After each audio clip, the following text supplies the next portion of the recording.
Dan kalau awak nak tahu, fatwa Syekh Muhammad Abdul Wahab haram bekerjasama dengan orang bukan Islam untuk lawan orang Islam dalam semua keadaan. Kufur, murtad. Siapa yang bekerjasama dengan orang bukan Islam secara mutlak untuk melawan orang Islam, dia telah murtad secara mutlak. Maksud melawan orang Islam macam mana? Okey, sebab tu ilmu ni dia ajar kita ketelitian.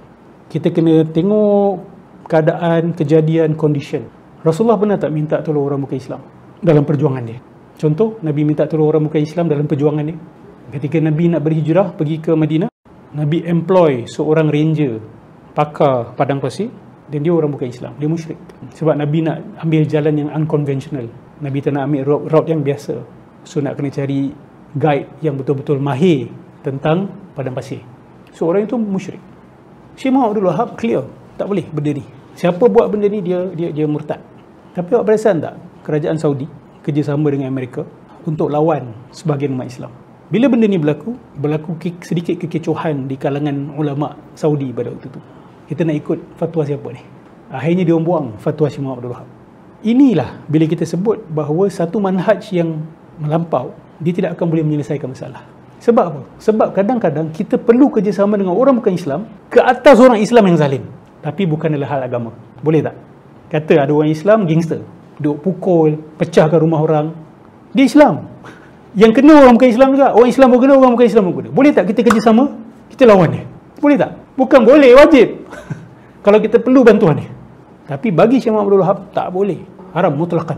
Bukan sekadar haram, murtad siapa yang buat benda tu. So, kalau ikut fatwa dia, kerajaan Saudi sebenarnya dah murtad.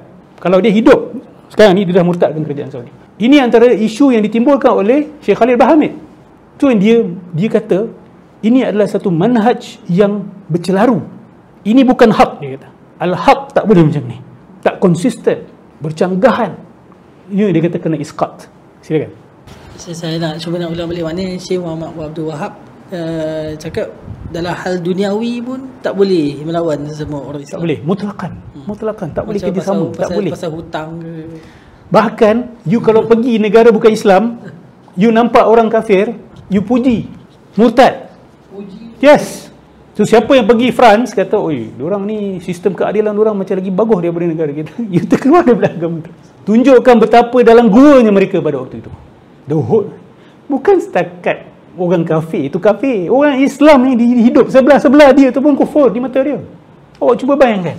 Sebab tu dia wage war against people dekat dalam Jazirah Arabiah tu. Bunuh orang dalam masjid. Saya tahu ada sahabat-sahabat Salafi yang takkan setuju. Tak apa. Kita buka balik dialog ni. Kita buka balik siapa sebenar Syekh Muhammad Abdul Wahab ini. Silakan.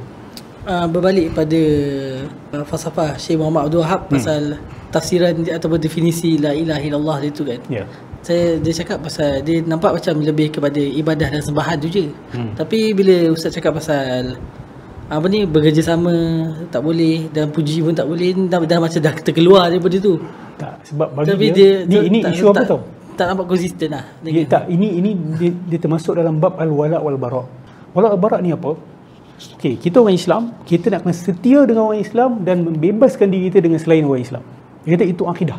You kalau orang Islam, you hanya setia kepada orang Islam dan you kena putuskan, bebaskan diri daripada you punya kesetiaan kepada orang-orang selain orang Islam.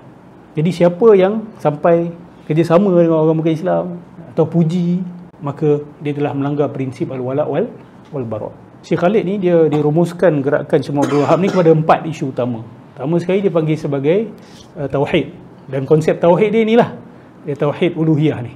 Kemudian takfir, kuat mentakfir orang. Kemudian al-wala' wal-bara'. Wala' wal-bara' tadi tu, kesetiaan hanya dengan orang Islam.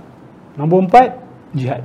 Inilah 4 poin yang dibawa oleh Syekh Muhammad Abdul Wahab ni. Sebab tu kerajaan Saudi ni dia orang sikit-sikit kikis dia punya pengaruh. Sikit-sikit buang. Dan telah timbul kritikan-kritikan kepada Syekh Muhammad Abdul Wahab sendiri daripada orang-orang Saudi. Awak kena faham posisi Syekh Muhammad Abdul Wahab bagi Saudi. Dia founding fathers tau. Dia pengasas negara. Dia dengan Muhammad bin Saud. Muhammad bin Saud ni adalah ketua politik. Syekh Muhammad Abdul Wahab ni ketua agama. Dia bergabung untuk bina negara Saudi. So, it's not easy for them to criticize their own founding fathers.